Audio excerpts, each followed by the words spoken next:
ઓમ નમોસ્તુ નમોસ્તુ નમોસ્તુ નમોસ્તુ નમોલોએ શૌત્રિકાળવર્તી અર્હંતાણમ નમોલોએ શૌત્રિકાળવર્તી સિદ્ધાણમ નમોલોએ શૌત્રિકાળવર્તી આયર્યાણમ નમોલોએ શૌત્રિકાળવર્તી ઉવજ્જાયાણમ નમોલોએ શૌત્રિકાળવર્તી શવશાવણમ ઓમકાર બિંદુ સંયુક્તમ નિત્યમ ધ્યાયંતિ યોગિના કામદમ મોક્ષદમ ચૈવ ઓમકારાય નમો નમઃ મંગલમ ભગવાન વીરો મંગલમ ગૌતમો ગણી મંગલમ કુંદકુંદાર્યો જૈન ધર્મોસ્તુ મંગલમ સર્વમંગલ માંગલ્યમ સર્વકલ્યાણકારકમ પ્રધાનમ સર્વધર્માણમ જૈનમ જયતુ શાસનમ નવઃ સમયૈશારાય સ્વાનુભૂત્યા ચકાશતે ચિત્સ્વભાવાય ભાવાય સર્વભાવાંતરચ્છિતે એગો મે શાશ્વતો અપ્પા જ્ઞાન દર્શન લખણો શેષામે બાહિરા ભાવા શવે સંયોગ લખણા મારો સુશાશ્વત એક દર્શન જ્ઞાન લક્ષણ જીવ છે, બાકી બધા સંયોગ લક્ષણ ભાવ બુજથી બાહ્ય છે. હું એક શુદ્ધ સદા અરૂપી જ્ઞાન દર્શનમય ખરે, કંઈ અન્ય તે મારું જરી પરમાણુ માત્ર નથી અરે.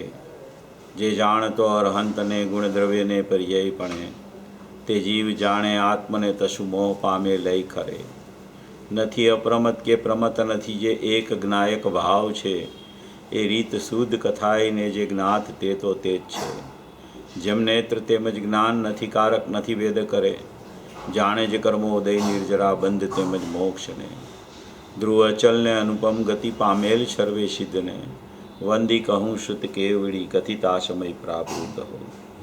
તું સ્થાપ નિજને મોક્ષ પંથે ધ્યાનુભવ તેહને, તેમાં જ નિત્ય વિહાર કર નહીં વિહર પર દ્રવ્યો વિશે. ઓમ શ્રી નમઃ શિદેવ્ય નમઃ શિદેવ્ય નમઃ શિદેવ્ય. આચાર્ય કુંદકુંદ દેવ દ્વારા રચાયેલું આ સમયસારજી પરમાગમ પરમોત્કૃષ્ટ દ્રષ્ટિપ્રધાન શાસ્ત્ર છે. તેમાં આપણી કર્તા કર્મ અધિકાર ઉપર આપણી ચર્ચા ચાલી રહી છે. કર્તા કર્મ અધિકારની 97 નંબરની ગાથા ઉપર આપણી ચર્ચા ચાલે છે. કર્તા કર્મ અધિકાર જે છે એ આખો 69થી 144 ગાથા સુધીનો આખો ખૂબ અદ્ભુત કર્તા કર્મ અધિકાર છે, જે સ્પેશિયલ આમાં કુંદકુંદ આચાર્ય ભગવાને માત્ર સમયસારમાં જ રચેલો છે. એમાં અનાદિથી જીવને પોતે કરતા અને પરદ્રવ્યના લક્ષ્ય થતો પોતાનો ભાવ, એ પોતાનું કર્મ, એવી અનાદિથી એને ભ્રાંતિરૂપ સંસાર ચાલી રહ્યો છે. એ ભ્રાંતિરૂપ સંસાર એનો કેવી રીતે અભાવ થાય અને ખરેખર એને કર્તાપણું પણ જો જોતું હોય તો જ્ઞાનનું કર્તાપણું કેવી રીતે પ્રગટ થઈ જાય, એટલે કે આત્મા કર્તા અને જ્ઞાન એનું કર્મ કેવી રીતે બને અને રાગ એનું કેવી રીતે પરજ્ઞેય થઈ જાય, એ એને ખરેખર સંબોધન કરવા માટે, એને ખ્યાલમાં દેવા માટે આખો કર્તા કર્મ અધિકારની રચના આચાર્ય ભગવાને કરેલી છે.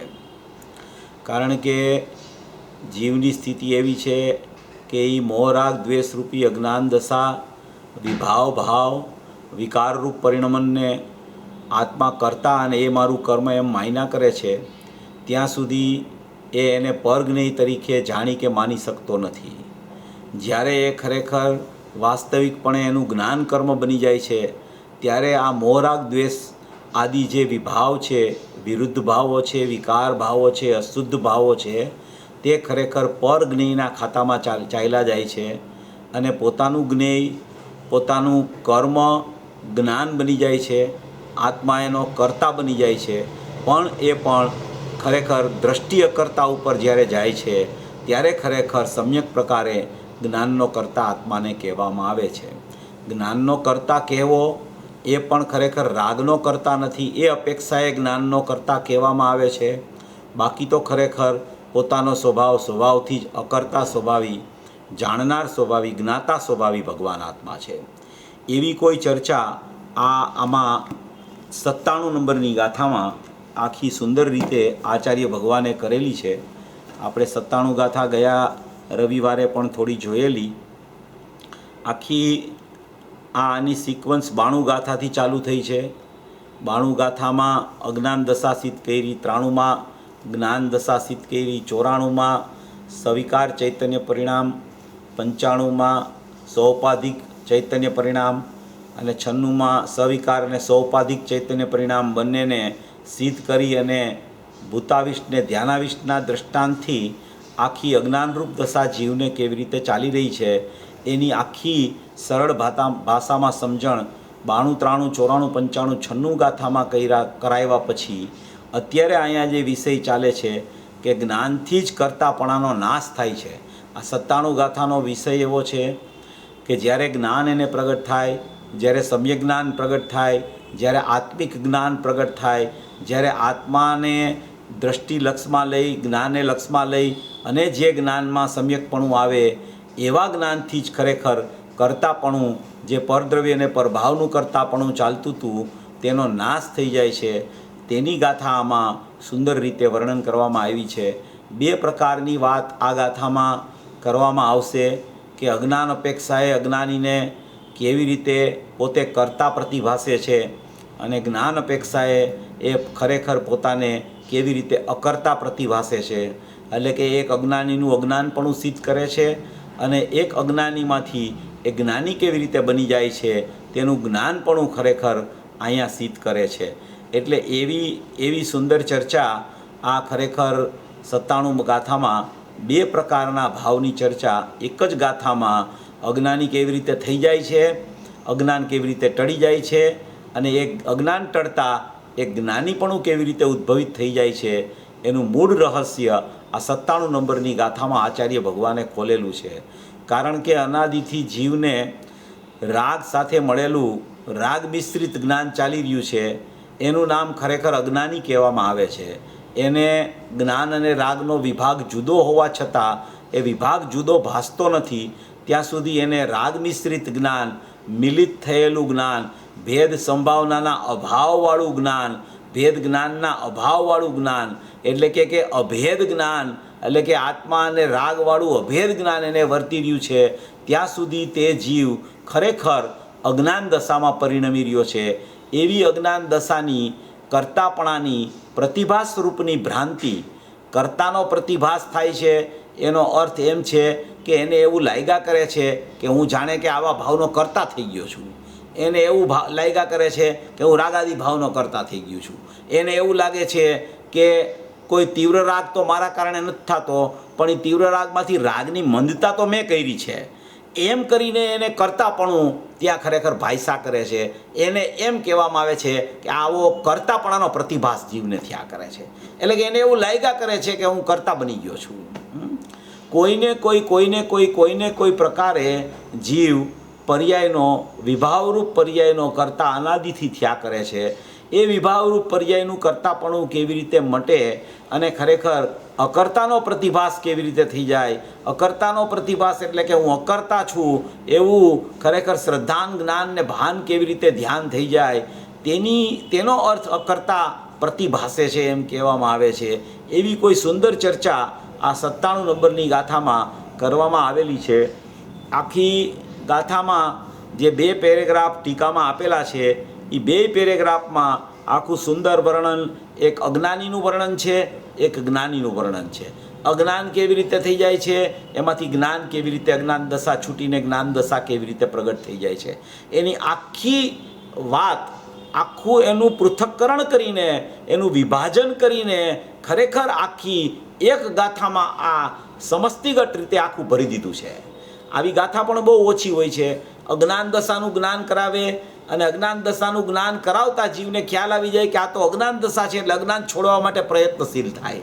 અને અજ્ઞાન છોડવા માટે પ્રયત્નશીલ થાય, એને અનાદિથી પોતે કરતા પ્રતિભાસતો હતો, એવો જ્યારે અજ્ઞાન એને ટળવાનો પ્રયત્ન ચાલુ થઈ જાય કે હું તો ખરેખર અજ્ઞાની છું નહીં, હું તો ખરેખર કોઈ રાગનો પ્રતિભાસ થાય છે પણ હું એનો કરતા બનતો નથી, પણ મને એવું પ્રતિભાસ થવા માંડે છે કે હું રાગનો કરતા થઈ ગયો છું. એટલે કે એવી માન્યતા થઈ જાય છે, એવું અજ્ઞાન થઈ જાય છે. જ્ઞાનમાં જ્યાં ખરેખર જાણવું થાય કે આવો રાગ ચાલે છે, ત્યાં જ એને એમ થઈ જાય છે કે રાગનો કરતા હું, ક્રોધનો કરતા હું, માનનો કરતા હું, માયાનો કરતા હું. એમ ક્રોધમાન માયા લોભનો કરતા, રાગ દ્વેષ મોહનો કરતા, કર્મનો કરતા, મન વચન કાયાના પરિણામનો કરતા, 6 દ્રવ્યનો કરતા, એમ કરીને 23 બોલ આપણે હમણાં જે 96 ગાથામાં લીધેલા, એવા બધાય બોલનું કરતાપણું એને એક સમયમાં એક સાથે ચાલુ થઈ જાય છે. એવી અજ્ઞાનરૂપ દશા એને વર્તતી હોય, એ કર્તાનો પ્રતિભાસ એને થતો હોય, એ કરતા તો બનતો જ નથી ક્યારેય. અકર્તા સ્વભાવ અકર્તાપણું છોડીને કરતા બની શકતો જ નથી, કારણ કે એનું અકર્તાપણું છૂટે તો કરતા બને. અકર્તાપણું ક્યારેય છૂટતું નથી, માટે તે કરતા નથી બનતો, પણ કરતા હું થઈ ગયો છું એવો ભાસ થાય છે, એને કરતાનો પ્રતિભાસ થાય છે. કરતા હું થઈ ગયું એવું અજ્ઞાન ઉત્પન્ન થઈ જાય છે. જો કરતા બની જતો હોય એ સમયે, જો એમ થાય કે આ રાગનો હું કરતા છું ને એ ખરેખર અકર્તા કરતા બની ગયો હોય, તો ખરેખર કરતા પણ કાયમ ચાલ્યા કરે એવું સ્વરૂપ નથી. એ કરતા થતો નથી અને કરતાપણું એને લાગે છે, એનું નામ જ અજ્ઞાન છે. એને અજ્ઞાન કહેવામાં આવે, એને અજ્ઞાની કહેવામાં આવે, એને ખરેખર એ આત્માને નથી ઓળખતો એવો અજ્ઞાની કહેવામાં આવે. એવી કોઈ ચર્ચા આમાં આ સુંદર રીતે આ 97 નંબરની ગાથામાં આવી છે. આ 97 નંબરની ગાથા આપણે થોડી જોયેલી હતી. પરમાત્મા પ્રકાશનું જે અત્યારે અહીંયા રાજકોટ મંદિરમાં ચાલે છે ઓનલાઈન પ્રવચન, એમાં 2 દિવસથી એટલા બધા અદ્ભુત પ્રવચનો ચાલે છે. ગયા રવિવારે મેં 26મા પ્રવચન નંબરનો આધાર આપેલો, ઘણાએ સાંભળી પણ લીધું હશે. આજે 2 પ્રવચનના આધાર આપું છું. એક 32 નંબરનું પ્રવચન પરમાત્મા પ્રકાશનું 76મી સાલનું, અને એક 33 નંબરનું પ્રવચન. 32 નંબરનું પ્રવચન દિવ્ય ધ્વનિ દિવસનું પ્રવચન છે, જે મહાવીર પરમાત્માની દિવ્ય ધ્વનિ જ્યારે ખૈરી, એ અષાઢવદ એકમ અને શ્રાવણવદ એકમ હિન્દીમાં કહેવામાં આવે છે.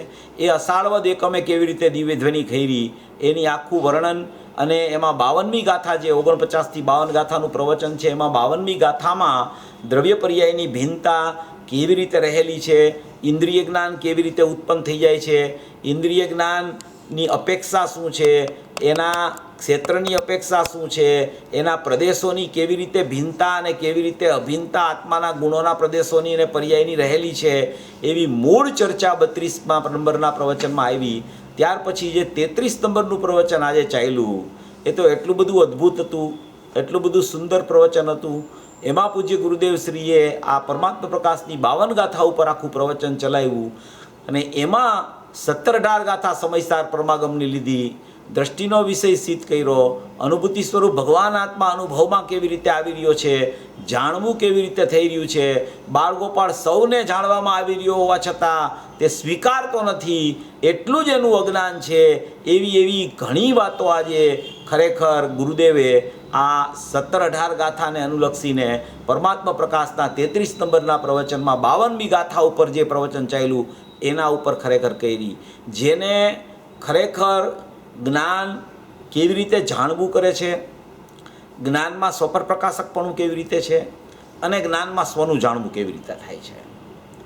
જ્ઞાન જાણવું કેવી રીતે કરે છે, જ્ઞાનનો સ્વપર પ્રકાશક સ્વભાવ કેવો છે, અને જ્ઞાનમાં અનુભૂતિ સ્વરૂપ ભગવાન આત્મા બાળગોપાળ સૌને કેવી રીતે જણાય છે, આ વિષય જેને ખરેખર સમજવો હોય. અને ચોથી વાત, પરને જ્ઞાન કેવી રીતે નથી જાણતું, જે આદરણીય લાલચંદભાઈ વારંવાર કહેતા હતા કે જ્ઞાન પરને જાણતું નથી, જ્ઞાન પરને જાણતું નથી. એ શા માટે નથી જાણતું, કેવી રીતે નથી જાણતું, એની આખી વાત એટલે જ્ઞાનનો જાણવું સ્વભાવ, જ્ઞાનનું સ્વપર પ્રકાશકપણું, જ્ઞાનમાં અનુભૂતિ સ્વરૂપ ભગવાન આત્મા અનુભવમાં આવી રહ્યો છે, અને જ્ઞાન પરને જાણતું નથી. આ ચારેય વિષયોનું સ્પષ્ટીકરણ પૂજ્ય ગુરુદેવશ્રીના આજના પ્રવચનમાં આવ્યું છે. એ પરમાત્મા પ્રકાશનું 33 નંબરનું પ્રવચન, 76ની સાલ અને 52 નંબરની પરમાત્મા પ્રકાશની ગાથા. આ સાંભળવા જેવું પ્રવચન છે. ખૂબ સુંદર પ્રવચન છે, ખૂબ ન્યાયયુક્ત પ્રવચન છે. શા માટે જ્ઞાન પરને જાણતું નથી અને શા માટે અનુભૂતિ સ્વરૂપ ભગવાન આત્મા જ ખરેખર બાળગોપાળ સૌને જણાઈ રહ્યો છે, એનું સ્પષ્ટીકરણ કરતાં પૂજ્ય ગુરુદેવશ્રીએ ફરમાવ્યું કે ખરેખર જે જ્ઞાન જેની સાથે તન્મય થાય તેને જ જાણી શકે. કોઈ પર પદાર્થ સાથે જ્ઞાન તન્મય થતું નથી. એટલે ખરેખર જ્ઞાન સ્વને જ જાણે છે અને ખરેખર પરને જાણતું નથી. પણ એનો પરપ્રકાશક સ્વભાવ છે, એ સ્વભાવ તો જ્ઞાનનો સ્વભાવ છે. એટલે સ્વ અને પરનું જ્ઞાન એ જ્ઞાનમાં થઈ જાય છે, પણ પરનું જાણવું ખરેખર એમાં આવતું નથી. પર સંબંધીનું પોતાનું જ્ઞાન થાય છે. એવી સુંદર વ્યાખ્યા પૂજ્ય ગુરુદેવશ્રીએ આજે આ 33 નંબરના પરમાત્મા પ્રકાશના પ્રવચનમાં કરી. એટલા બધા અદ્ભુત ન્યાયો પરમાત્મા પ્રકાશમાં પૂજ્ય ગુરુદેવશ્રી દ્વારા આવી રહ્યા છે કે જે લોકોએ આ પરમાત્મા પ્રકાશ ન સાંભળ્યું હોય એણે પહેલેથી સાંભળી લેવા જેવું છે એકવાર. એટલી બધી અદ્ભુત ચર્ચા આ પરમાત્મા પ્રકાશના ખરેખર પ્રવચનમાં, એટલી બધી સુંદર, એટલો બધો ભાવ વિભોર થઈ જાય જીવ આખો, એવી અદ્ભુત ચર્ચા પૂજ્ય ગુરુદેવશ્રીએ કે કેવી રીતે જાણવું થાય છે, કેવી રીતે એનો પ્રતિભાસ થાય છે, કેવી રીતે એ પ્રતિભાસમાં જ્ઞાન જાણી લે છે, આવી બધી ખૂબ સુંદર ચર્ચા. અને એમાં 32 નંબરના પ્રવચનમાં તો ક્ષેત્ર ભિન્નતાની ચર્ચા, ધ્રુવને પર્યાયની પ્રદેશ ભિન્નતાની ચર્ચા. એટલે કહેવાનું તાત્પર્ય એમ છે, આપણે પરમાત્મા પ્રકાશની ગાથા નથી ચલાવવાની, પણ કહેવાનું તાત્પર્ય એમ છે કે આવો રેફરન્સ આપતા જે લોકો આ સાંભળતા હોય એને ખ્યાલ આવે કે આવા પૂજ્ય ગુરુદેવશ્રીના પ્રવચનો આપણી પાસે ઉપલબ્ધ છે અને આપણે જો એનું શ્રવણ કરવાનો પુરુષાર્થ કરીએ તો આપણને ખરેખર સમ્યક થવાની લક્ષ્મી ઉત્પન્ન થતાં ખરેખર વાર ન લાગે. એવી વાતો પૂજ્ય ગુરુદેવશ્રી 45 વર્ષના એના ખરેખર કાળમાં એટલી બધી એમ કે સતતતાપૂર્વક વગર વિક્ષેપે નિરંતર ચાલતી દિવ્ય ધ્વનિનો આખો તીર્થંકર વત પ્રવાહ જે દિવ્ય ધ્વનિ વત ચાલ્યો છે, એમાં કેટલા વિષયો પૂજ્ય ગુરુદેવશ્રીના પ્રવચનોમાં અદ્ભુતથી અદ્ભુત રીતે આવી ગયા છે. એના માટે અહીંયા આ વાત કરવામાં આવે છે કે જેની સાથે તન્મય થાય એને જ જાણે. તન્મય થયા વગર ખરેખર જ્ઞાન કોઈને જાણી શકે નહીં. સર્વજ્ઞ સ્વભાવની ચર્ચા પણ લીધી, સર્વજ્ઞપણું આત્મજ્ઞપણું કેવી રીતે છે એની ચર્ચા પણ લીધી. એટલા ન્યાયોથી ખરેખર આખું પ્રવચન ગુરુદેવ સિદ્ધ કરતા હોય. એલિંગ ગ્રહણના બોલ લીધા. એટલે કોઈ પ્રવચનો એવા હોય છે કે આપણને એમ થાય કે આ જ પ્રવચન 2, 4, 5, 10 વખત આપણે સાંભળ્યા કરી. એવા પ્રવચનો પણ પૂજ્ય ગુરુદેવશ્રીના ખરેખર 45 વર્ષના કાળમાં ઘણા પ્રવચનો એવા આવી ગયા છે. અહીંયા આપણે જે ચાલે છે એ 97 નંબરની ગાથામાં આપણે ટીકાથી ચાલુ કરીએ છીએ. આ આખી ગાથા કર્તા કર્મ અધિકારમાં અજ્ઞાનપણું કેવી રીતે ચાલી રહ્યું છે, અજ્ઞાનપણું કેવી રીતે જાય, જ્ઞાનપણું કેવી રીતે પ્રગટ થઈ જાય, જીવ જ્ઞાની કેવી રીતે થઈ જાય, એની આખી ચર્ચા આમાં આ 97 ગાથામાં આવી છે. એક બહિરાત્મપણાની ચર્ચા છે કે અજ્ઞાની જીવ છે, અનાદિકાળનો જીવ છે, અનાદિકાળનો અજ્ઞાનરૂપ પરિણમતો આવ્યા કરે છે. એને ખરેખર પરલક્ષી ભાવમાં બહિરાત્મપણું એટલે કે પરાશ્રિત પર્યાય રાગના વિકલ્પ સાથે એકત્વ બુદ્ધિ કરીને જ્ઞાન પરિણમતું હોય તેને પરાશ્રિત પર્યાય કહેવામાં આવે, એને બહિરાત્મ તત્વ કહેવામાં આવે, એને એટલું અજ્ઞાનરૂપ પરિણમન ચાલે છે એમ કહેવામાં આવે. તો એવું અજ્ઞાનરૂપ પરિણમન અનાદિથી અજ્ઞાની જીવને અનાદિથી પોતાની પર્યાયમાં ચાલી રહ્યું છે. પોતાની પર્યાયમાં આવું અજ્ઞાનરૂપ પરિણમન ચાલી રહ્યું હોય ત્યારે પણ પોતાનું ત્રિકાળી દ્રવ્ય સલામત છે. પોતાનો જ્ઞાયક ભાવ એ ક્યારેય અજ્ઞાનરૂપ થયો નથી. પોતાનો જ્ઞાયક ભાવ ક્યારેય કરતા બન્યો નથી. પોતાના જ્ઞાયક ભાવે ક્યારેય કરતાપણું છોડ્યું નથી ને કરતા થયો નથી. એને કરતા અહીંયા કહેવામાં આવે છે એ પણ જ્ઞાનની પર્યાયની અપેક્ષાએ એની સાથે ભેળવીને જ્ઞાનની પર્યાય કરતા બને છે. એ અપેક્ષાએ આત્માને કરતા ઉપચારથી કીધો છે. ખરેખર આત્મા ત્રિકાળી દ્રવ્ય છે, આત્મ સ્વભાવ છે, દ્રષ્ટિનો વિષય છે, પરિપૂર્ણ તત્વ છે, નિત્ય તત્વ છે, શાશ્વત તત્વ છે. એ કદી કરતા બનતું નથી. એને તો કરતાપણાનો ભાસ પર્યાયમાં થયો છે. એ અપેક્ષાએ કરતા થઈ ગયો એમ માને છે. કરતા થતો નથી. કરતા કોઈ જીવ થતો નથી. એક સમય માટે કરતા થઈ જાય તો 100 સમય માટે કરતાપણું ચાલુ રહે, એટલે કરતા બનતો નથી. કરતાનો પ્રતિભાસ થાય છે. કરતા થઈ ગયો એવું માને છે, કરતા થઈ ગયો એવું અજ્ઞાન થઈ જાય છે. એની અહીંયા ચર્ચા બહિરાત્મપણાની અપેક્ષાએ કરે છે. પછી બહિરાત્મપણાની અપેક્ષાએ ચર્ચા કર્યા પછી જ્યારે એને જ્ઞાન દશા પ્રગટ થશે ત્યારે એને અંતરાત્મપણું ચાલુ થશે. તો એ અંતરાત્મપણું શું છે? તો કે અંતરાત્મપણું સાધક દશા છે. તો એ સાધક દશાનું પરિણમન કેવું હોય છે? એને જ્ઞાન અને રાગનો ખરેખર અકર્તા પ્રતિભાઈશો ત્યારે જ્ઞાન ને રાગનો પૃથક પૃથક સ્વાદ કેવી રીતે આવે છે? તો કે ભાઈ અકર્તા જેને પ્રતિભાઈશો હોય, જે જ્ઞાની થઈ ગયો હોય, એને પછી પૃથક પૃથક સ્વાદનો ક્યાં પ્રશ્ન છે? એને તો ખરેખર જ્ઞાયક જ છે, એને તો આત્માનો સ્વાદ જ છે, એને તો ખરેખર અનુભવ છે, એને તો આત્મા જ જણાય છે. તો કે અહીંયા એ સિદ્ધ કરશે કે એને પૃથક પૃથક સ્વાદ પણ કેવી રીતે આવે છે. જ્ઞાનથી આત્માનો પૃથક સ્વાદ અને જ્ઞાનથી રાગનો પૃથક સ્વાદ એ કેવી રીતે આવે છે એનું પણ ભિન્ન ભિન્ન પણ અહીંયા બતાવશે. અને પછી પરમાત્મા દશા જ્યારે થાય છે, જ્યારે ખરેખર એને કેવળ જ્ઞાન ઉત્પન્ન થાય છે, જ્યારે ખરેખર ચાર ઘાતી કર્મનો અભાવ થાય છે, જ્યારે અનંતાનુબંધી અપ્રત્યાખ્યાનાવરણી પ્રત્યાખ્યાનાવરણીને સંજવન કસાયો સંજવલ કસાયો ચાલ્યા જાય છે. ચારે ચાર કસાયની ચાર 16 ચોકડી ચાલી જાય છે. ત્યારે એનું પરમાત્માપણું કેવું આવે છે એની ચર્ચા પણ થોડી આમાં રહેલી છે. એક આખો ત્રિકાળી સ્વભાવની ચર્ચા, બહિરાત્મપણાની ચર્ચા, અંતરાત્મપણાની ચર્ચા અને પછી જે પરમાત્મપણું થાય એનું સ્વરૂપ કેવી રીતે આમાં વર્ણનમાં લીધું છે એ આપણે સ્પષ્ટ હમણાં જોઈએ છીએ.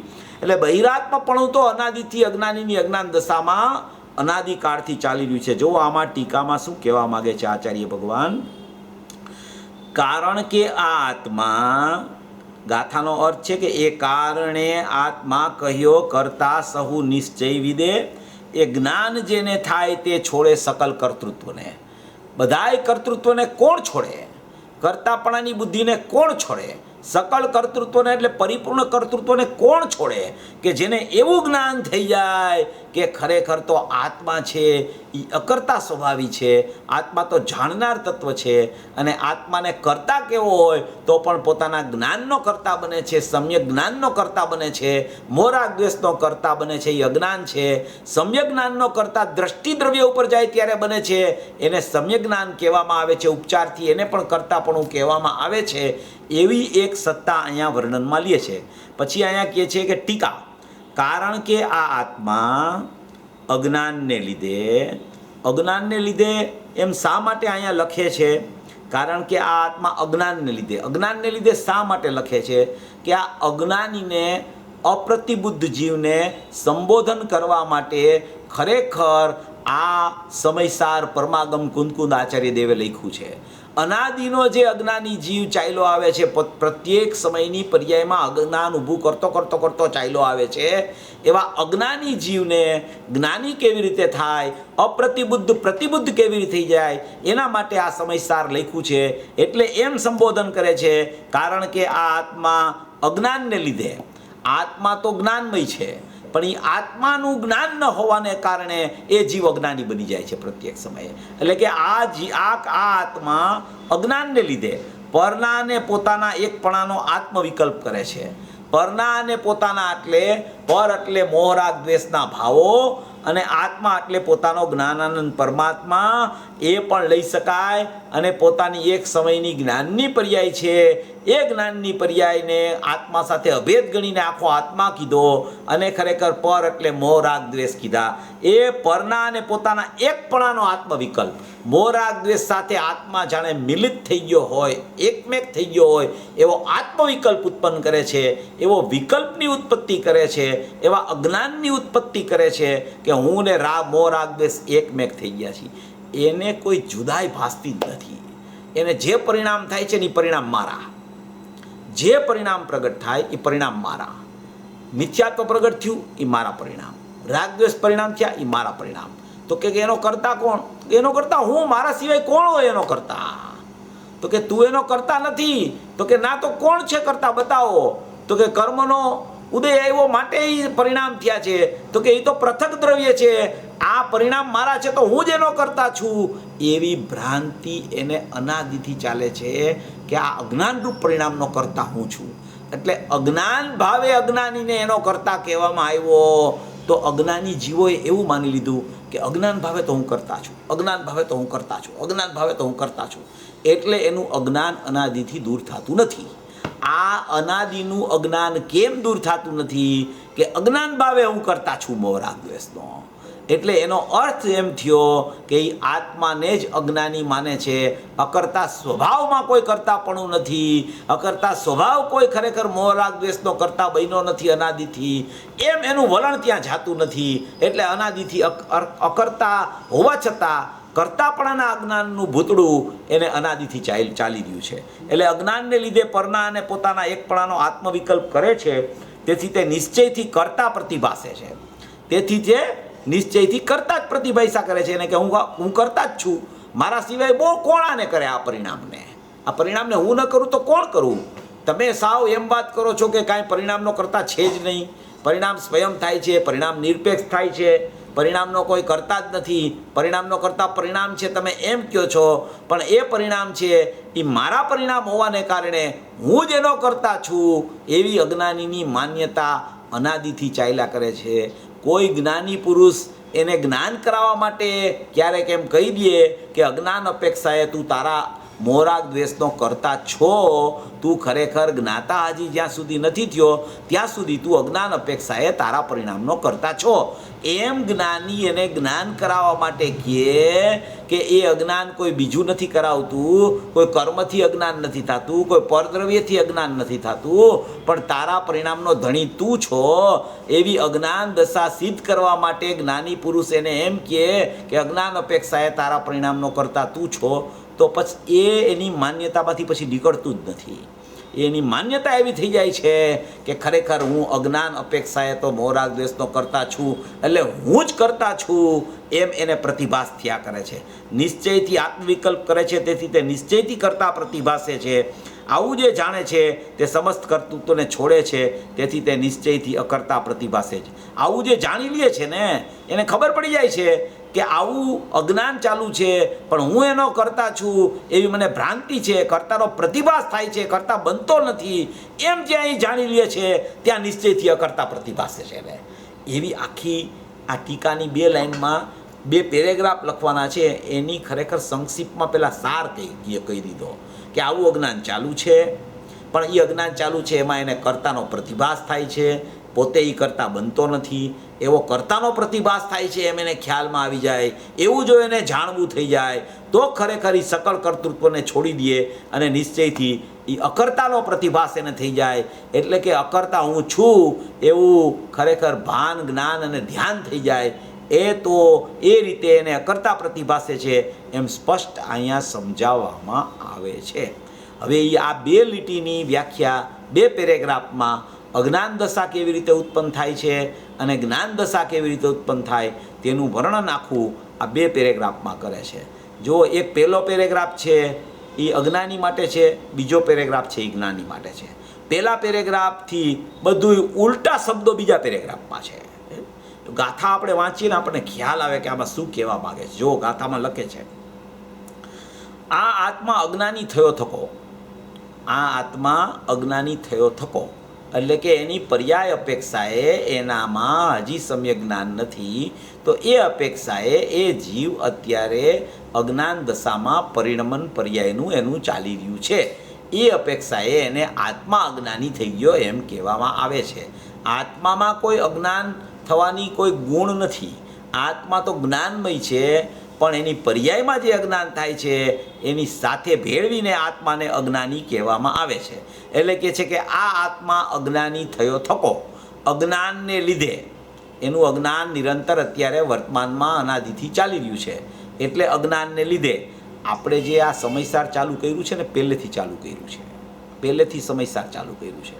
એક એક ગાથા આપણે પૂજ્ય ગુરુદેવશ્રીના સંદર્ભ લઈને આ રીતે એક એક વસ્તુને આપણે આવી રીતે સ્પષ્ટ કરીએ છીએ.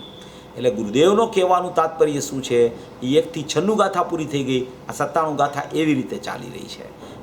ઘણા જીવો હોય ને એને ખબર હોય કે અજ્ઞાન શું, જ્ઞાન શું, સમ્યક જ્ઞાન શું, મિથ્યા જ્ઞાન શું, કરતાપણું શું, અકર્તાપણું શું, જ્ઞાતાપણું શું, જ્ઞાતા બુદ્ધિ કોને કહેવાય, કરતા બુદ્ધિ કોને કહેવાય, કરતા થયો એટલે શું, અકર્તા થયો એટલે શું, કરતા પ્રતિભાઈશો એટલે શું, અકર્તા પ્રતિભાઈશો એટલે શું, ઘણાને ખ્યાલ હોય. ખ્યાલ હોવા છતાં, ધારણામાં ઘણી ખબર હોવા છતાં જ્યાં સુધી સમ્યક જ્ઞાન ન થાય ત્યાં સુધી કાંઈ ખબર નથી. એમ વિચાર કરીને આ સાંભળવું તો જ આ ગાથાનો મર્મ પકડાશે. નહીંતર એમ થશે આ તો ખબર છે, અજ્ઞાની તો કરતા માનતો હોય અને જ્ઞાની હોય કરતા ન માનતો હોય, આટલું જ છે આ ગાથામાં, આનાથી વિશેષ શું હોય આમાં? તો કે એમ નથી, આમાં વિષય બહુ ઊંડો છે. એટલે એ રીતે એનું જ્ઞાનના ઉપયોગને ખુલ્લો રાખવો, રુચિનું મોઢું ઉઘાડું રાખવું, તો ખરેખર આ રુચિમાં વાત બેસશે તો ઉપયોગમાં ખરેખર ઉપયોગવાન દ્રષ્ટિમાં આવી જશે. એવી સ્થિતિ આમાં બતાવે છે. આ આત્મા અજ્ઞાની થયો થકો, અજ્ઞાનને લીધે અનાદિ સંસારથી માંડીને સંસાર ક્યારનો? તો કે અનાદિનો છે. તો કે જ્યારથી જીવ નિગોદમાંથી નીકળ્યો ત્યારનો? તો કે નિગોદમાં હતો ત્યારે સંસાર હતો, અનાદિનો સંસાર છે. નિગોદમાંથી નીકળો એટલે તો ત્રસ્ત થઈ ગયો, પણ નિગોદમાં હતો, અનાદિનો છે. નિગોદમાં જીવ જન્મતો નથી, જીવનો જન્મ નિગોદમાંથી નથી થતો. જીવ અજન્મી પરમાત્મા છે. એક અજ નામની શક્તિ આવી છે. પૂજ્ય ગુરુદેવશ્રીએ એક શક્તિ લીધી છે, અજ નામની શક્તિ. 47 શક્તિ અમૃતચંદ્ર આચાર્ય કીધી, 54 શક્તિ પૂજ્ય ગુરુદેવશ્રીએ બહાર પાડી. એમાં ગુરુદેવે એક અજ નામની શક્તિ લીધી. અજ એટલે અજન્મી પરમાત્મા, અજન્મી પરમાત્મા, એને અજ કીધું ગુરુદેવે. અજ શક્તિ કે આત્મામાં એવી એક શક્તિ છે કે અજ શક્તિ છે. એ કોઈની જન્મ જ નથી, એટલે એ કોઈની મરતો નથી. તો કે એ નિત્ય નિગોદમાંથી નીકળો ને, તો કે નિત્ય નિગોદમાં હતો એ અનાદિનો હતો, જન્મ નવો નથી થતો એનો, કારણ કે એ અજન્મી પરમાત્મા છે, અજ શક્તિવાળો પરમાત્મા છે, ત્રિકાળ પરમાત્મા છે, ધ્રુવ પરમાત્મા છે, શાશ્વત પરમાત્મા છે, અખંડ પરમાત્મા છે.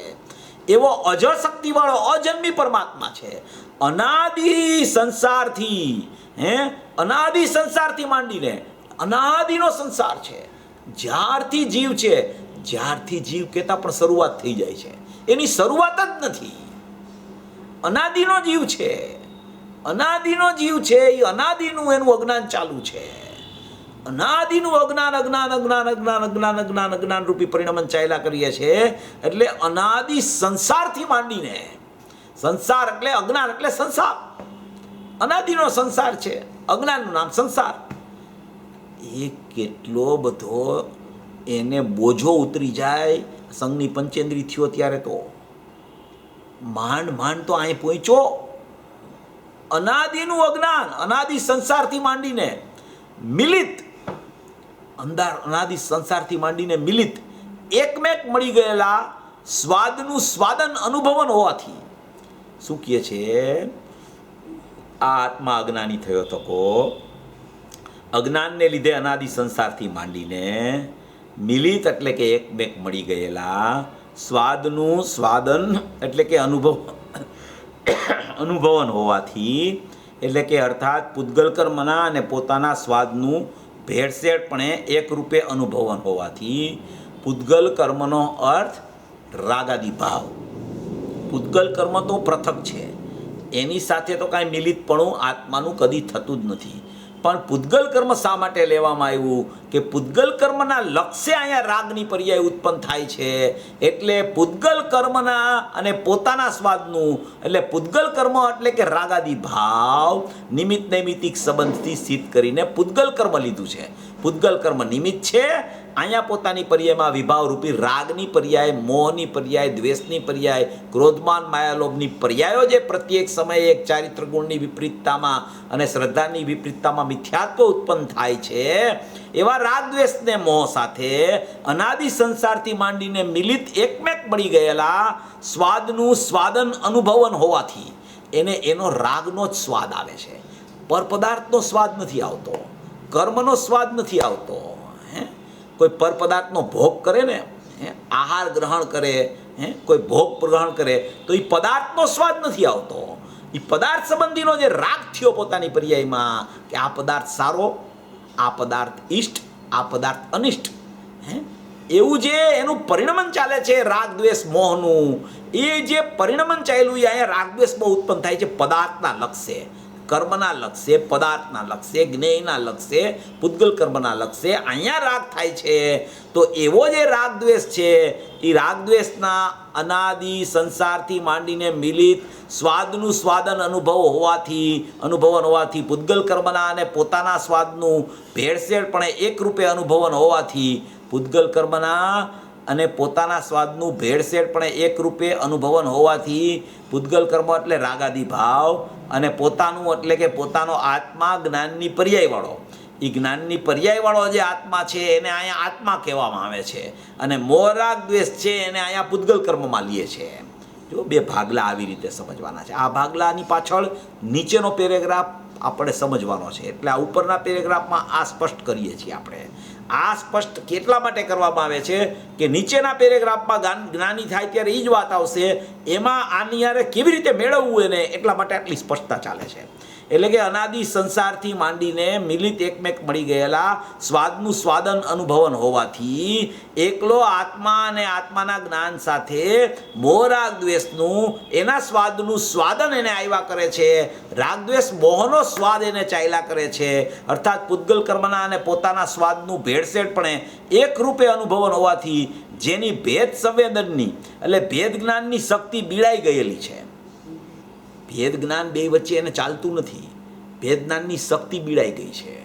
ઘણાને ખ્યાલ હોય તો એને ધારણામાં હોય, એને વાણીમાં હોય કે રાગ જુદો જ્ઞાન જુદું, આત્મા જુદો અને પરપદાર્થ જુદા, આત્મા જુદો અને પર્યાય જુદા, દ્રવ્ય જુદો અને પર્યાય જુદા, દ્રવ્ય જુદું અને વિભાવ પર્યાય જુદી, દ્રવ્ય જુદું અને શુદ્ધ પર્યાય જુદી, દ્રવ્ય જુદું અને શુદ્ધ પર્યાયનો વિકલ્પ જુદો. એમ ધારણા જ્ઞાનમાં એને વિકલ્પાત્મક દશામાં અમુક અપેક્ષાએ નિર્ણયનું જ્ઞાન પણ જીવને હોય, પણ છતાં હજી અજ્ઞાન દશા હોવાને કારણે એવા ભાવ સાથે પણ એનું આત્માનું ભેળસેળવાળું એનું અનુભવન ચાલે છે. ભેળસેળવાળું અનુભવન એટલે એને ખરેખર એનો જ અનુભવ છે, આત્માનો અનુભવ નથી એટલે એનો જ અનુભવ છે એમ કહેવા માગે છે અહીંયા. એટલે કે છે કે જેની ભેદ સંવેદનની ભેદ જ્ઞાનની શક્તિ બીડાઈ ગયેલી છે, એને ભેદ જ્ઞાન ભિન્ન ભિન્ન નથી ચાલતું. ભેદ જ્ઞાન એને ચાલતું હોય તો ખરેખર આત્મા સાથે અભેદ થઈને પરિણમન થઈ જાય, પણ ભેદ જ્ઞાન નથી ચાલતું. ખરેખર મોહ રાગ દ્વેષનો સ્વાદ અને આત્મા અને જ્ઞાનનો સ્વાદ એ બે પૃથક નથી લાગતા, એટલે એને મોહ રાગ દ્વેષનો સ્વાદ જ આવી રહ્યો હોય, પૂતગલ કર્મનો જ સ્વાદ હું વેદી રહ્યો છું એવું એને અનુભવન અત્યારે વર્તમાનમાં ચાલુ છે. કારણ કે ભેદ સંવેદનની ભેદ જ્ઞાનની શક્તિ બીડાઈ ગઈ છે. ભેદ સંવેદન એટલે કે બે પદાર્થ ભિન્ન ભિન્ન રૂપે, બે પદાર્થ ભેદ રૂપે રહેલા છે એવું જ્ઞાન એને નથી થતું. બે પદાર્થ ભેદ રૂપે રહેલા છે, જુદા જુદા રહેલા છે, આત્મા અને જ્ઞાન અને મોહ રાગ દ્વેષ એ ભેદ રૂપે રહેલા છે એવું ભેદ સંવેદન. ભેદ સંવેદન એટલે બેયનું ભેદ રૂપે જ્ઞાન એને નથી થતું. સંવેદન એટલે જ્ઞાન, ભેદ એટલે આત્મા અને રાગનો ભેદ. આવા બેયનો ભેદ હોવા છતાં એ ભેદનું સંવેદન એટલે કે એ ભેદનું જ્યાં સુધી જ્ઞાન નથી થતું ત્યાં સુધી ભેદ જ્ઞાનની શક્તિ બીડાઈ ગઈ છે.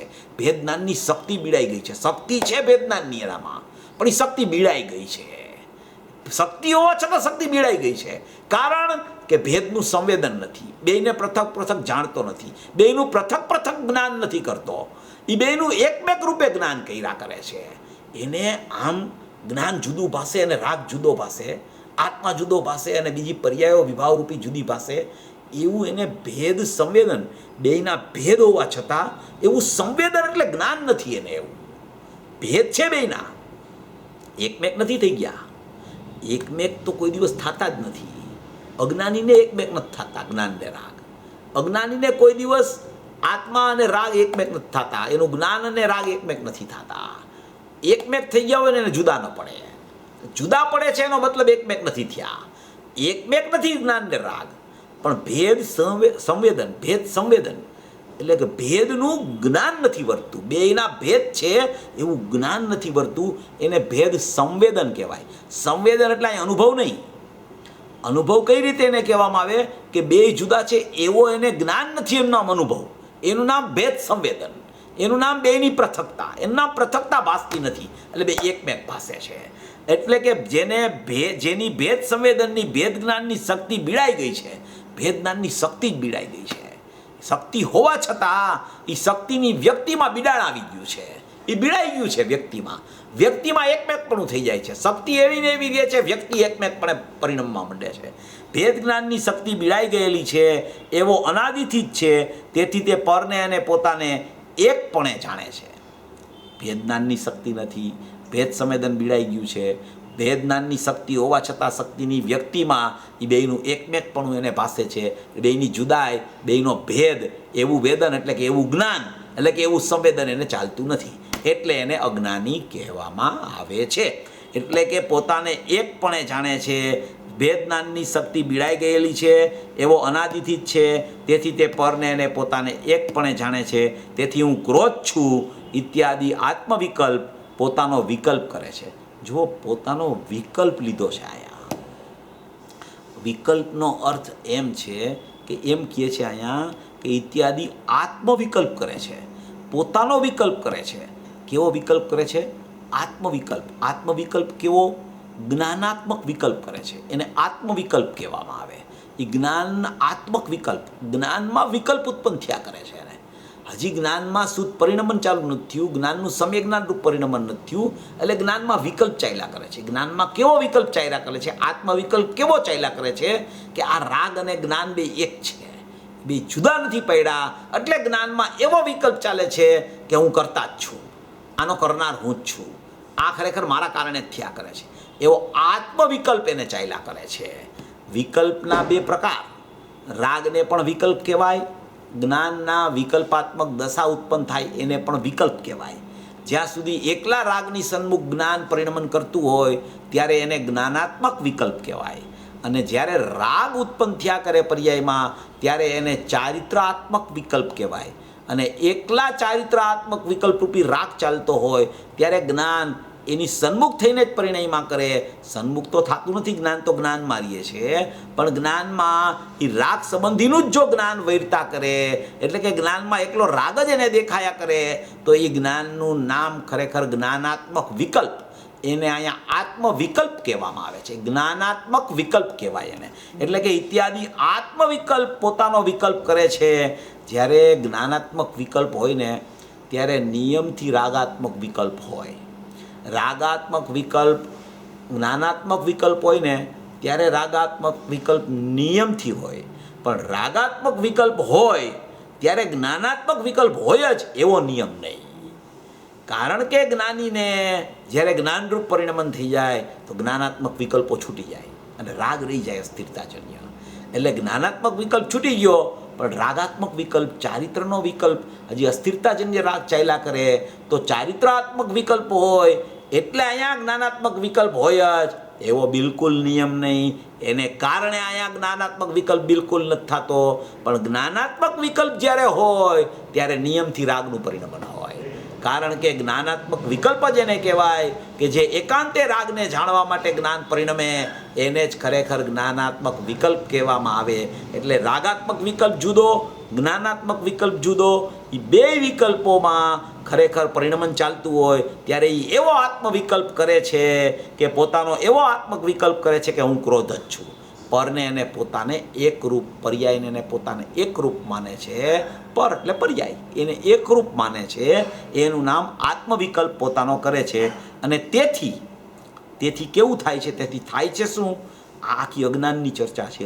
આ અજ્ઞાની કેવી રીતે અજ્ઞાનરૂપ પરિણમી રહ્યો છે, કેવી રીતે એનું અજ્ઞાન ચાલુ થાય છે, કેવી રીતે અજ્ઞાનમાં એનું છે ખરેખર પરલક્ષી ભાવ અને પરલક્ષી જ્ઞાન કેવી રીતે ચાલે છે, કર્તા બુદ્ધિ અને જ્ઞાતા બુદ્ધિ કેવી રીતે ચાલે છે, રાગનો કરતા હું અને રાગનો જાણનારે હું, એમ કરીને એ કર્તા બુદ્ધિ ને જ્ઞાતા બુદ્ધિના બે શલ્ય અનાદિથી ઉત્પન્ન કરતો અજ્ઞાની બનતો જ્ઞાનમય જ પોતાનો અકૃત્રિમ નિશ્ચૈતન્ય સ્વભાવ છે એને ઓળખતો નથી. માટે અજ્ઞાન દશાનું પરિણમન એનું ચાલ્યા કરે. જો એ કહે છે હવે એ પોતાનો આત્મવિકલ્પ કરે છે અને તેથી નિર્વિકલ્પ અકૃત્રિમ શું કહે છે? તેથી નિર્વિકલ્પ શું છે? પોતાનો સ્વભાવ, એમાં વિકલ્પ નથી ક્યાંય. પોતે નિર્વિકલ્પ સ્વભાવિક નાયક ભાવ છે. પોતે નિર્વિકલ્પ સ્વભાવિક ભૂતાર્થ ભગવાન આત્મા છે. નિર્વિકલ્પ એટલે એનું સ્વરૂપ જ નિર્વિકલ્પ છે. એટલે વિકલ્પ નહીં એમ નિર્વિકલ્પ નહીં, નિર્વિકલ્પ જ સ્વરૂપ છે એનું. વિકલ્પની નાસ્તીવાળું નિર્વિકલ્પ નહીં, એ પર્યાય અપેક્ષા. વિકલ્પની નાસ્તીવાળું નિર્વિકલ્પણું એ પર્યાયમાં લાગુ પડે. આ નિર્વિકલ્પ સ્વભાવ છે, આ નિર્વિકલ્પ ચૈતન્ય તત્વ છે, આ નિર્વિકલ્પ પોતાનો જ્ઞાયક ભાવ છે, આ નિર્વિકલ્પણું એ સ્વાભાવિક નિર્વિકલ્પણું છે, આ નિર્વિકલ્પણું અમર્યાદિત નિર્વિકલ્પણું છે, આ નિર્વિકલ્પણું શાશ્વત ત્રિકાળી દ્રવ્યનું નિર્વિકલ્પણું છે. એ નિર્વિકલ્પણું જ્યારે એને ખ્યાલમાં આવે છે ત્યારે પર્યાયમાં વિકલ્પ છૂટીને નિર્વિકલ્પતા થાય છે. એટલે આ નિર્વિકલ્પ સ્વભાવ છે. એટલે અહીંયા કહે છે કે તેથી નિર્વિકલ્પ અકૃત્રિમ, કોઈ કૃત્રિમતાથી ઉત્પન્ન થયેલો નહીં, પોતાનો સ્વભાવ છે એ અકૃત્રિમ છે. 16મી ગાથા પ્રવચન સારમાં આવ્યું આત્મા કેવો છે કે આત્મા અકૃત્રિમ કીધું એને, સ્વયંભૂ છે, સ્વયંભૂ આત્મા, અકૃત્રિમ સ્વયંભૂ, કોઈ એને બનાવ્યો નથી, એ સ્વયંભૂ પોતે છે. અકૃત્રિમ જીન ચૈત્યાલયો હોય, કોઈ ભગવાનની પ્રતિમા બનાવી ન હોય એવા અકૃત્રિમ જીન ચૈત્યાલયો અનાદિના જે હોય એને અકૃત્રિમ એવો આપણો સ્વભાવ, નિર્વિકલ્પ મારો સ્વભાવ, અકૃત્રિમ મારો સ્વભાવ, કોઈ એને બનાવી ન શકે આ સ્વભાવને, કારણ કે અનાદિનો જીવ છે. જેમ અનાદિનો સંસાર છે એમ અનાદિનો જીવ છે. અનાદિનો સંસાર છે એમ કીધું એનો મતલબ જ એમ છે કે સંસાર પર્યાયમાં ચાલે છે, એ પર્યાય છે એ જીવની છે, એટલે જીવે અનાદિનો છે. અનાદિનો સંસાર કીધો ત્યાં અનાદિનો જીવ સિદ્ધ થઈ ગયો, અનાદિનો સંસાર કીધો ત્યાં અનાદિની ત્રિકાળતા જીવની સિદ્ધ થઈ ગઈ, અનાદિનો ત્રિકાળ જીવ સિદ્ધ થઈ ગયો, એને નથી ઓળખતો એટલે સંસાર અનાદિથી ચાલ્યા કરે છે એમ સિદ્ધ થઈ ગયું. એટલે અહીંયા કહે છે કે નિર્વિકલ્પ, પોતાનું સ્વભાવ પણ નિર્વિકલ્પ, પોતાનું સ્વરૂપ જ નિર્વિકલ્પ, અને એ અકૃત્રિમ છે, કોઈ બનાવેલું નથી, એ સ્વયંભૂ છે પોતાનો સ્વભાવ. એ પોતાનો સ્વભાવ કોઈ બનાવ્યા વગરનો ટંકોત્કીર્ણ ચૈતન્ય સ્વભાવ છે, અઘટિત ઘાટ છે, એને કોઈ બનાવતું નથી, કોઈ એનો ઘાટ ઘડ્યો નથી, અઘટિત ઘાટ છે એવો અકૃત્રિમ ચૈતન્ય સ્વભાવ. તેથી નિર્વિકલ્પ, અકૃત્રિમ, એક વિજ્ઞાન ઘન સ્વભાવ. વિજ્ઞાન ઘન એટલે કે કોઈ વિશેષે જ્ઞાન રહેલું છે અંદરમાં, વિજ્ઞાન, વિશેષ પ્રકારનું જ્ઞાન, એટલે કે પર્યાયનું જ્ઞાન છે એ જ્ઞાનથી પણ કોઈ વિશેષ પ્રકારનું જ્ઞાન, એનું નામ વિજ્ઞાન ઘન. પર્યાયમાં પણ જ્ઞાન છે, એ પર્યાય અપેક્ષા એ જ્ઞાનની પર્યાય છે. આ વિજ્ઞાન ઘન, વિશેષે જ્ઞાન ઘન, સ્વાભાવિક જ્ઞાન ઘન, અમર્યાદિત જ્ઞાન ઘન, ચૈતન્યમય એટલે જ્ઞાન ઘન, અનાદિથી જ્ઞાનના પ્રવાહરૂપી જ્ઞાન ઘન, એવો નિર્વિકલ્પ, અકૃત્રિમ અને ચૈતન્ય જ્ઞાન ઘન, વિજ્ઞાન ઘન સ્વભાવ. એવી કોઈ પોતાના સ્વભાવની મહિમા છે, મહિમાવંતપણું સ્વભાવનું આવું નિર્વિકલ્પપણે, અકૃત્રિમપણે અને વિજ્ઞાન ઘનપણે રહેલું છે. એવા ખરેખર સ્વભાવને, એ સ્વભાવથી અજ્ઞાની ભ્રષ્ટ થઈ ગયો છે. અજ્ઞાની એવા સ્વભાવથી ભ્રષ્ટ થયો થકો એટલે કે પ્રત્યેક સમયે એ ભ્રષ્ટ થયો થકો અજ્ઞાન રૂપે પરિણમે છે. ભ્રષ્ટ થયો અને થકો એટલે વર્તમાન, થયો થકો અજ્ઞાન રૂપે પરિણમે કરે છે. અનાદિથી નિર્વિકલ્પ, અકૃત્રિમ, એક વિજ્ઞાન ગ્રંથ સ્વભાવથી અનાદિથી ભ્રષ્ટ થયો થકો વારંવાર અનેક વિકલ્પ રૂપે પરિણમતો થકો, વારંવાર અનેક વિકલ્પ, એક પ્રકારનો જ વિકલ્પ નહીં, અને નિરંતર, વારંવાર એટલે નિરંતર અનેક વિકલ્પ રૂપે. કોઈ દેહનો વિકલ્પ આવી જાય, કોઈ શરીરના વિકલ્પ ચાલ્યા કરે, પૂતગલના વિકલ્પ ચાલ્યા કરે, સંસારના વિકલ્પ ચાલ્યા કરે, કુટુંબના વિકલ્પ ચાલ્યા કરે, પછી શુભ ભાવના વિકલ્પ ચાલ્યા કરે, પછી શુદ્ધ ભાવના વિકલ્પ ચાલ્યા કરે, દ્રવ્યગુણ પર્યાયના વિકલ્પો ચાલ્યા કરે. આવા અનેક પ્રકારના વિકલ્પો એને ચાલ્યા કરતા હોવાને કારણે એ પોતે પોતાના નિર્વિકલ્પ, અકૃત્રિમ અને વિજ્ઞાન ઘન સ્વભાવથી ભ્રષ્ટ થઈ ગયો છે.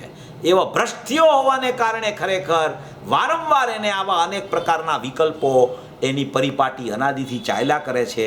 એવા વિકલ્પ રૂપે પરિણમતો થકો, વિકલ્પ રૂપે પરિણમે છે. એ વિકલ્પ રૂપે પરિણમતો થકો એટલે એની પર્યાયમાં પરિણમન છે, એની પર્યાયમાં વિકલ્પ રૂપે પરિણમતો થકો. એ વિકલ્પ રૂપે પરિણમન પર્યાયમાં ચાલે છે. પર્યાયમાં જ્યારે આવું વિકલ્પ રૂપે પરિણમન ચાલે છે ત્યારે પોતાનો સ્વભાવ છે ને એ નિર્વિકલ્પ, અકૃત્રિમ અને ખરેખર એક વિજ્ઞાન ઘન સ્વભાવ છે.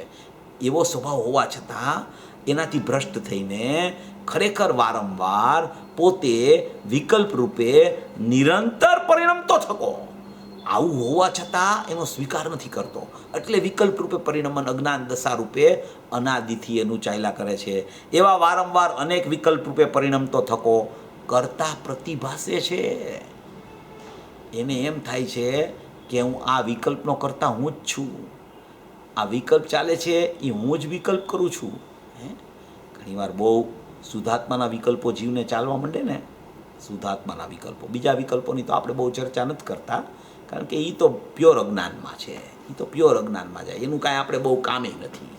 શુભ ભાવના વિકલ્પ ને અશુભના તો કાંઈ આપણે પ્રશ્ન નથી, પણ શુભના વિકલ્પ કયો કે ભાઈ પર્યાયના વિકલ્પ કયો એ તો વાત છોડી દો, ગુણભેદના વિકલ્પ કયો એ વાતે છોડી દો, પણ શુદ્ધાત્માના વિકલ્પો બહુ ચાલ્યા કરે. ચાલવા માંડે ને કે હું તો નિર્વિકલ્પ છું, હું તો અકૃત્રિમ છું, હું તો એક વિજ્ઞાન ઘન છું, આમ આવ્યું ને, એ વિકલ્પો ચાલ્યા કરે. એ વસ્તુ એવી છે, પણ વસ્તુ સંબંધીના વારંવાર અનેકરૂપ વિકલ્પો, એ અનેકરૂપ વિકલ્પો ચાલ્યા કરે છે. એ વિકલ્પોને કારણે વિકલ્પરૂપ પરિણમન છે, એટલે એને એમ લાગે છે કે આ કરતા એને પ્રતિભાસ થઈ ગયો. એને એમ લાગે છે કે હું તો દ્રવ્યના ગાણા ગાઉં છું, હું તો દ્રવ્યનું સ્મરણ કરું છું, હું તો દ્રવ્યને આગળ કરું છું, પણ એ ખરેખર ચાલે છે વિકલ્પ. તો એ વારંવાર અનેક વિકલ્પ રૂપે પરિણયમાં કરે છે, વારંવાર અનેક વિકલ્પ રૂપે પરિણયમાં કરે છે. એને ખ્યાલમાં નથી આવતું કે હું કરતા બની જાઉં છું પ્રત્યેક સમયે, એટલે એને કરતાનો પ્રતિભાસ થઈ ગયો છે એ સમયે, એટલે કે કરતા જ બની ગયો છે. કારણ કે વિકલ્પરૂપ પરિણમો છે, વિકલ્પરૂપ પરિણમવું એટલે એને એમ કહે છે કે વિકલ્પરૂપ પરિણમ તો થકો કરતા પ્રતિભાસે છે. એને એમ લાગે છે કે જાણે આ વિકલ્પનો કરતા હું જ છું, મારા સિવાય આ વિકલ્પને કોણ કરે, એમ વિકલ્પનો કરતા એને પ્રતિભાસે છે. એ અજ્ઞાન દશા સિદ્ધ કરી. આવું અજ્ઞાન, હવે આવું જાણી લે કોઈ જીવ, ભાવાત્મા કહેવાના છે, આવું જાણી લે કે આ વિકલ્પ રૂપ પરિણમું છું, એ મારું સ્વરૂપ નથી, હું તો નિર્વિકલ્પ વિજ્ઞાન ઘન અને અકૃત્રિમ સ્વભાવ છું, એવું જાણી લઈએ પછી વારંવાર એવું અજ્ઞાન થાય તો કે ન થાય, પછી તો એ છૂટો પડી જાય અહીંયાથી.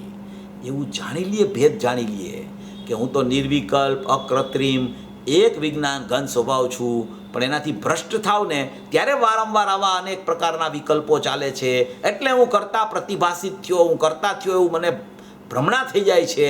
તો એ ફરી ફરી એવા વિકલ્પરૂપ નહીં પરિણમે. એવા વિકલ્પ આવશે ને તો એને ખબર પડશે કે આ વિકલ્પ છે ને એ મારી સ્થિતિ નથી, હું તો જ્ઞાયક ભાવ છું, હું તો નિર્વિકલ્પ વસ્તુ છું, હું તો અકૃત્રિમ વસ્તુ છું, હું તો એક વિજ્ઞાન ઘન સ્વભાવી વસ્તુ છું. એવો પણ વિકલ્પ ચાલે ત્યારે એ વિકલ્પને ઉર્ધ્વ નહીં કરે અને એવા સ્વભાવને ઉર્ધ્વ કરી અને ખરેખર સ્વભાવમાં ચાલી અને અકર્તાના પ્રતિભાસિત પણ એ પરિણમી જશે. એવી કોઈ પહેલાં તો આ અજ્ઞાન દશા સિદ્ધ કરે છે કે આવું અજ્ઞાન જીવને અનાદિથી ચાલી રહ્યું છે. એને બહિરાત્મા કહેવામાં આવે છે, એને બહિરાત્મપણું કહેવામાં આવે છે, એને અજ્ઞાની જીવ કહેવામાં આવે છે. એ અજ્ઞાનતા એની અનાદિથી ચાલી રહી છે. હવે એ અજ્ઞાનતા કેવી રીતે ટળે અને એને જ્ઞાન કેવી રીતે પ્રગટ થઈ જાય, એનો આ બીજો પેરેગ્રાફ છે. એ બીજો પેરેગ્રાફમાં તો સીધી જ્ઞાનીની ચર્ચા લે છે. હવે આ જ્ઞાની ને અજ્ઞાનીની વચ્ચે શું આત્રો છે, આત્રો શું છે જ્ઞાની ને અજ્ઞાની વચ્ચે, એ આમાં સિદ્ધ કરશે હમણાં બીજા પેરેગ્રાફમાં. અજ્ઞાની કેવી રીતે અજ્ઞાની બની જાય છે અને એ અજ્ઞાની બન્યા પછી એ જ્ઞાનમય પણ પરિણમી કેવી રીતે જાય છે, એ ચર્ચા બહુ અગત્યની છે, એ આવે છે હમણાં. આ આખું સ્વરૂપ છે ને અજ્ઞાન દશા અનાદિથી ચાલી છે, પણ એ જ્ઞાની કેવી રીતે બનવું, એને જ્ઞાનમય પરિણમન કેવી રીતે થઈ જાય, અને એ ખરેખર આમ જુઓ તો ક્ષણ માત્રમાં થાય છે, લાંબો કાળ નથી હોતો એનો, પણ એની વિચારધારામાં, એની નિર્ણય ધારામાં, એની ખરેખર એક પરિણતિ અંદરમાં વિકલ્પાત્મક સવિકલ્પ પરિણતિ પણ અનુભવ પહેલાં જે નિર્વિકલ્પ થયા પહેલાં એક સવિકલ્પ પરિણતિ પણ એવી પરિણતિ આખી બંધાઈ જાય દ્રવ્ય સાથે. એ એવી પરિણતિ બંધાઈ જાય, એવી પરિણતિ બંધાઈ જાય, પરિણતિનો એવું બંધન અંદર ચાલવા માંડે નાયક સાથે. બંધન મીન્સ કે એ પરિણતિ જુદી ન પડવા માંડે. હવે પરિણતિ આખી દ્રવ્ય સાથે એકરૂપ થઈને ચાલતી થઈ જાય ત્યારે એને ખ્યાલ આવે કે આ તો મારું દ્રવ્ય છે, એ તો આવું જ છે, અને એ તો મારી પર્યાયમાં જણાઈ રહ્યો છે આત્મા, મારી પર્યાયમાં અનુભૂતિ સ્વરૂપ ભગવાન આત્મા જણાઈ રહ્યો છે, અને હું એને જ ભૂલી ગયો છું. આનાથી વધારે અજ્ઞાન તો ક્યું હોય, ક્યું અજ્ઞાન હોય આનાથી વધારે? એ જે પર્યાયમાં જે જણાતું નથી, જે પર્યાયમાં મોરાગ દ્વેષ છે નહીં, જે પર્યાયમાં પરપદાર્થ છે નહીં, જે પર્યાયમાં બીજી કોઈ વસ્તુ નથી, એ વસ્તુને ખરેખર હું મનો કર્તા બનીને અજ્ઞાનરૂપ પરિણયમાં કરું છું. અને મારી પર્યાયમાં જે આત્મા વિદ્યમાન છે, જે હયાત છે, જે નિત્યપણે રહેલો છે, એને જ ખરેખર હું ભૂલી ગયો છું. આ ખરેખર એને ખ્યાલમાં આવવા માંડે છે. ઓહો હો, હું તો જ્ઞાયક ભાવ છું, હું તો ચૈતન્ય વસ્તુ છું, હું તો જ્ઞાનમય પરિણમન મારું ચાલે છે. મારું પરિણમન મોરાગ દ્વેષમય ન હોય. મોરાગ દ્વેષમય પરિણમન હોય એ મારો સ્વભાવ નથી. અજ્ઞાન દશા છે એ મારો સ્વભાવ નથી. જ્ઞાન દશા મારો સ્વભાવ છે, અજ્ઞાન દશા મારો સ્વભાવ નથી. એ મારો વિભાવ કેવો એવું પણ ખરેખર લાગુ પડતું નથી. વિશેષ ભાવ પણ ખરેખર જ્ઞાયકનો વિશેષ ભાવ પણ સમ્યક પરિણમન વાળો હોય છે. વિભાવ કેવો એ તો મોરાગ દ્વેષમાં પૂતગલના ખાતામાં ખરેખર તો જાય છે. જ્ઞાની થયા પહેલા એક આવી ધારા એને ચાલુ થાય છે. અજ્ઞાન દશામાં જ્ઞાની થયા પહેલા એ મોરાગ દ્વેષને ખરેખર એક તરફ નાખી દે છે.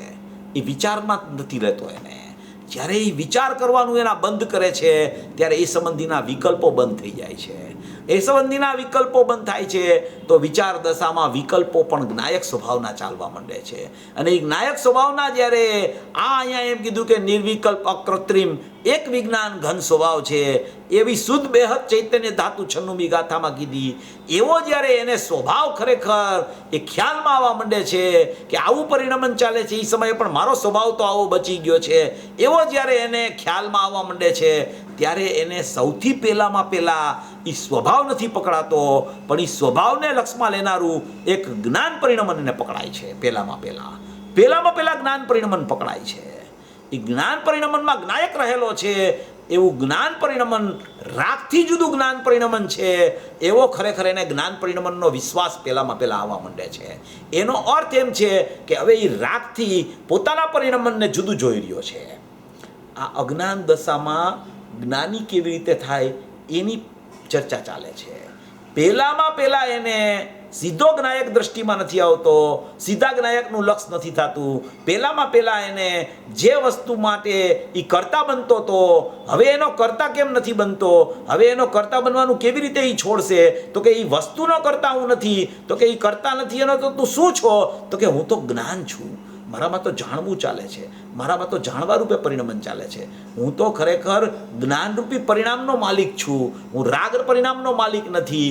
મારા પરિણામ હોય તો મારા જેવા હોય, તો મારા પરિણામ મારા જેવા એટલે જ્ઞાન પરિણામ મારા છે, મોરાગ દ્વેષવાળા પરિણામ મારા નથી. એમ કરીને પેલા પરિણામ વચ્ચે ભેદદાન એનું ચાલે છે. જ્યાં સુધી પરિણામ વચ્ચે ભેદદાન નથી ચાલતું ને, અને સીધો જો ઠેકડો મારીને અકર્તા છું એમ પણ જો એ વિચારમાં લઈએ તો કોઈને અનુભવ થઈ જાય એ વાત જુદી છે. પણ આ પર્યાય વચ્ચેનું ભેદનાન એને ચાલુ થાય છે ને, ત્યાં એને એક એવો ખ્યાલ આવવા માંડે છે કે ખરેખર આ પર્યાય મારી નથી, ખરેખર આ પર્યાય મારી છે. મોરાગ દ્વેષની પર્યાય મારી નથી, જ્ઞાન પરિણમનની પર્યાય મારી છે.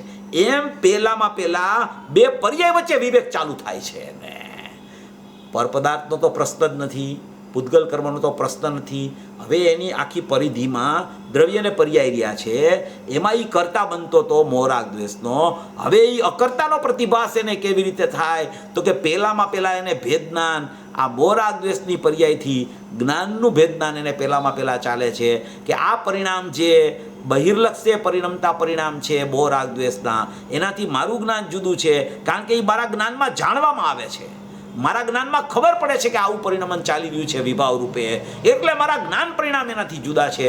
એમ પહેલાં એને આવો ખ્યાલ આવવા માંડે છે. આવો ખ્યાલ આવે છે ને એટલે એ રાગ દ્વેષ મોહથી એનું જ્ઞાન છે ને એ જુદું એને ભાસવા માંડે છે. પહેલાં કે મારામાં તો જાણવું ચાલે છે, હું તો જાણવારૂપ તત્વ છું, મારા જ્ઞાનના પરિણામ છે એ ખરેખર મારા આત્માના પરિણામ છે. આ મોરાગ દ્વેષના પરિણામ છે એ મારા પરિણામ નથી. પરિણામ વચ્ચેનો પેલા વિવેક ચાલુ થાય છે, પરિણામ વચ્ચેનું પેલા ભેદજ્ઞાન ચાલુ થાય છે.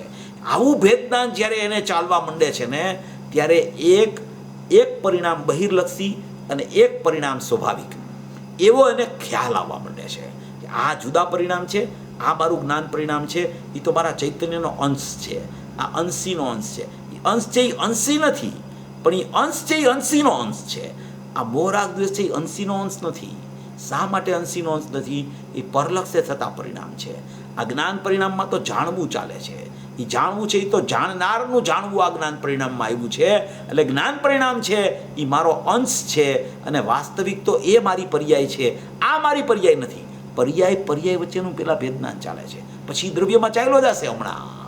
પણ જ્યાં સુધી આ પર્યાય વચ્ચેનું પણ ભેદજ્ઞાન ન ચાલે તો આ પર્યાયમાં જ્ઞાયક વિદ્યમાન છે. આ પર્યાયમાં નિર્વિકલ્પ અકૃત્રિમ ચૈતન્ય સ્વભાવ રહેલો છે. એવો એને ખ્યાલ ન આવતા એ રાગ પરિણામને જ પોતાના માયના કરશે. જો આ પરિણામને પોતાના નહીં માને તો એ રાગ પરિણામને જ પોતાના માયના કરશે.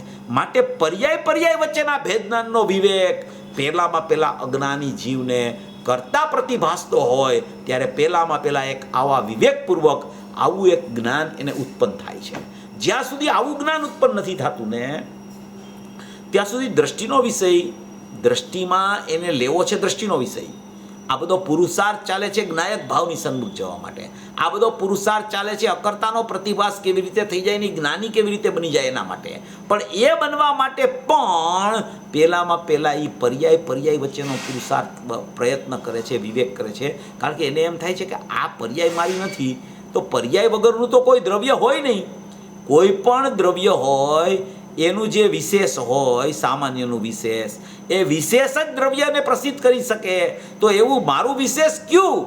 તો કે મારું વિશેષ જ્ઞાન પરિણામ, મારું વિશેષ ખરેખર જ્ઞાન પરિણામ છે એ જ મારા સામાન્યને પ્રસિદ્ધ કરી શકે.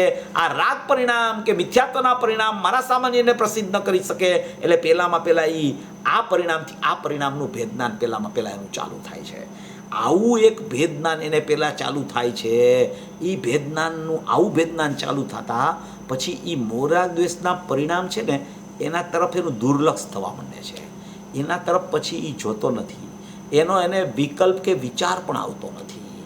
એને જ્ઞાનમાં ખબર હોય છે આ જ્ઞાનનો વિચાર ચાલે છે ત્યારે એ જ્ઞાનમાં ખબર હોય છે કે હજી મારી પ્રવૃત્તિ બહિર્લક્ષ ચાલે છે. પણ એ સંબંધી વિચાર નથી કરતો. એ સંબંધી નવા વિકલ્પો નથી કર્યા કરતો. એવું જ્ઞાન વર્તતું હોવા છતાં એ જ્ઞાન એ તરફ નથી જતું. એ જ્ઞાનમાં રહીને વિચાર દશા એની ચાલુ થઈ જાય છે. એવી કોઈ સ્થિતિમાં કામ કરતું જ્ઞાન છે ને એ ઉત્પાદ પામ્યા કરે છે. સમયે એવો જ્ઞાનનો ઉત્પાદ થયા કરે છે. હવે મોહ રાગ દ્વેષની પર્યાયો છે એ તો અજ્ઞાન દશામાં ગઈ, એ તો ચાલી ગઈ. હવે એટલે પ્રત્યેક સમયે હોવા છતાં એનું દુર્લક્ષ થઈ ગયું.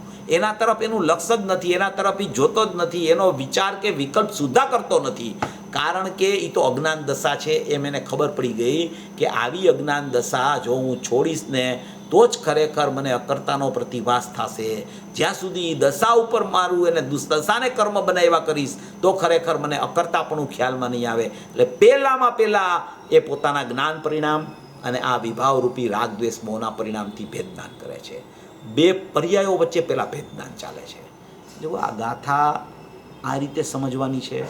આમાં બહુ મર્મ ભરેલો છે. એ હમણાં આ પેરેગ્રાફ વાંચશું ને એટલે આ ખ્યાલ આવશે બે પર્યાય વચ્ચેનું ભેદજ્ઞાન શું કહેવા માગે છે. એ બહુ અપૂર્વ વાત છે. આ ઉપર જે કીધું છે ને અજ્ઞાન દશામાં એ જ આ જ્ઞાન દશામાં સિદ્ધ કરશે.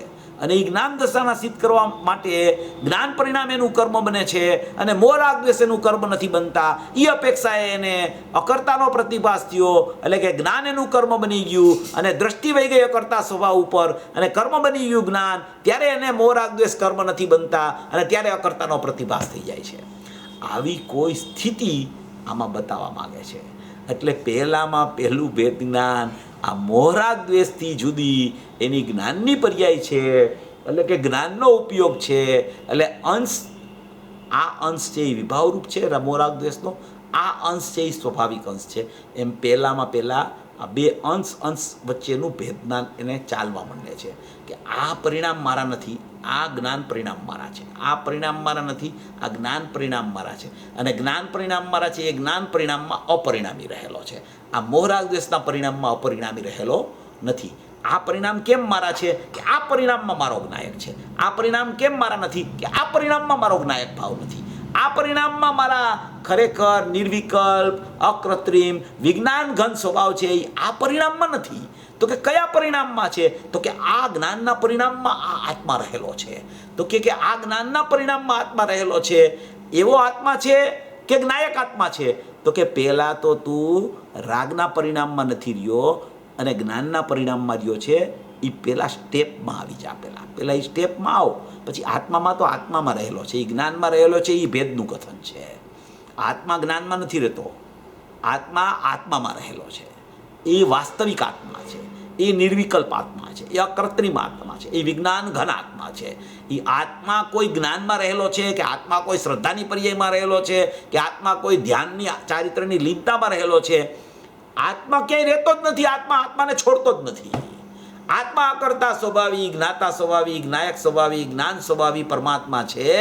એ કોઈ પરિણામમાં રહેતો નથી, પણ રાગ પરિણામમાં નથી રહેતો. તો ક્યાં રહે છે? તો કે જ્ઞાન પરિણામમાં રહે છે. એ અપેક્ષાએ આનાથી આનું ભેદ જ્ઞાન કરી અને પહેલામાં પહેલા પરિણામથી પરિણામનું ભેદ જ્ઞાન જ્યારે કરશે ત્યારે જ ખરેખર એ પરિણામમાં આત્મા રહેલો છે, આત્મામાં એ વયો જશે. ત્યારે એને આખો નિર્વિકલ્પ અકૃત્રિમ આખો વિજ્ઞાન ઘન સ્વભાવ દ્રષ્ટિપૂર્વક જ્ઞાનમાં ખ્યાલ આવી જશે. આવી એક આખી વિધિ, આખી આ ગાથાની સુંદર વિધિ છે. આ ગાથાની વિધિ આ રીતે સમજવાથી આ ગાથામાં જ્ઞાનીપણું કેવી રીતે, અકર્તાનો પ્રતિભાસ કેવી રીતે થઈ જાય, એનો આખો એને મહિમા અંદરથી આવવા માંડે છે. આવો મહિમા આવે, ઓહો આ પરિણામ તો મારા છે જ નહીં, મારા પરિણામમાં મારો આત્મા રહેલો છે. મારા પરિણામ તો જ્ઞાન છે કે જે જ્ઞાનમાં સ્વપર પ્રકાશકપણું હોવા છતાં, પર સંબંધીનું રાગ સંબંધીનું જ્ઞાન વર્તતું હોવા છતાં, આત્મા સંબંધીનું જ્ઞાન વર્તતું હોવા છતાં આ જ્ઞાનમાં તો જ્ઞાયક રહેલો છે. એમ એને જ્યારે જ્ઞાન પરિણામથી રાગ પરિણામથી પૃથક જ્ઞાન પરિણામ પહેલામાં પહેલાં ખ્યાલમાં આવશે, પછી એની પ્રવૃત્તિ આખી હું જ્ઞાયક છું એ રીતે ચાલુ થશે. આ સ્ટેપ વાઇઝ આખી વિધિ છે. કોઈ પણ જીવ અજ્ઞાનીમાંથી જ્ઞાની થાય છે એ આવી રીતે પરિણમે છે. આવી રીતે જ એનું પરિણમન ચાલે છે. કોઈ પણ જ્ઞાનીની ચર્ચા કરીએ આપણે સોગાનીજી પાઈમાં, તો કે રાગ જુદો જ્ઞાન જુદું, રાગ જુદું જ્ઞાન જુદું, રાગ જુદું જ્ઞાન જુદું. આ રાગને જ્ઞાનની ભિન્નતા જે છે એ જ ખરેખર આત્મિક જ્ઞાન માટે અત્યંત આવશ્યક અને જરૂરી છે. જ્યાં સુધી એ ભેદ જ્ઞાન નહીં ચાલે ત્યાં સુધી અભેદમાં જીવ નથી જઈ શકતો. શા માટે એમ છે? કારણ કે એને એકત્વ બુદ્ધિ ત્યાં ચાલુ છે, એને કરતાપણું રાગનું ચાલુ છે. મોહ રાગ દ્વેષનો અકર્તા હોવા છતાં એ કરતા માનીને બેઠો છે, મિલિત થઈ ગયું છે. એના અભેદ સ્વાદનું વેદન ચાલુ છે. એટલે ત્યાંથી છોડાવવા માટે પહેલામાં પહેલાં એને જ્ઞાન પરિણામમાં આવવું પડશે. અને જ્ઞાન પરિણામમાં આવશે તો સહજમાં જ એ પછી જ્ઞાયકમાં જતાં એને વાર નહીં લાગે. એવી કોઈ આ બહુ સુંદર ગાથા છે. આ જો બીજો પેરેગ્રાફમાં ખાલી લખે છે, થોડું વાંચું છું, પછી તો આપણે આવતા રવિવારે લેશું. આ આખો સુંદર વિષય છે.